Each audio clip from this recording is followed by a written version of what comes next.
喂，你好。你好，我嚟介紹下點樣用呢部洗衣機啦。有帶乾燥功能嘅。就帶乾燥功能嘅。咁首先啦，開機就好簡單嘅，喺電源呢度撳入就得噶啦。OK。咁開咗啦，佢哦，呢一個 setting 咧，基本上如果你唔需要乾燥功能，即刻撳 start 就可以啦。就得啦。咁如果你想選唔同嘅分順，就分順唔同嘅分鐘力度咁樣。係啦，就咁洗15分鐘呢度，你想洗少啲嘅5分鐘撳落去得噶啦。跟住洗幾耐？呢個轉幾多回？轉幾多回？同埋入唔入水？脫水呢個係轉又係轉幾多分鐘啦，揈乾佢。咁跟住呢個係乾燥功能啦，呢個乾衣機咁樣啦，會有機會縮水嘅不過。係啦。咁佢呢個就計鐘頭嘅，咁1、2、3，但係基本上咧有陣時就會要更多時間。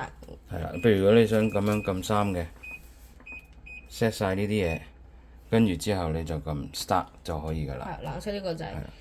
咁但係如果你話再簡單啲咧，就直接撳呢個 course 就下面呢個大掣。course 咁佢基本上咧就已經有晒俾你㗎啦。咁標準咧，你就會呢度咁樣 set 好晒㗎啦。不過就唔乾。唔乾，你要乾燥咧，再撳呢個洗乾，佢就會有。但係呢個係按碼卡 set，係個洗衣機根據佢自己嘅判斷去幫你乾啦。呢個就咁就乾2個鐘，咁就成個 course 應該係3個鐘頭左右到。係啦。咁啊，大概可能係睇你有幾多衫啦。基本上少衫嘅話一定係乾得到嘅，多嘅話咧你可能就乾唔透。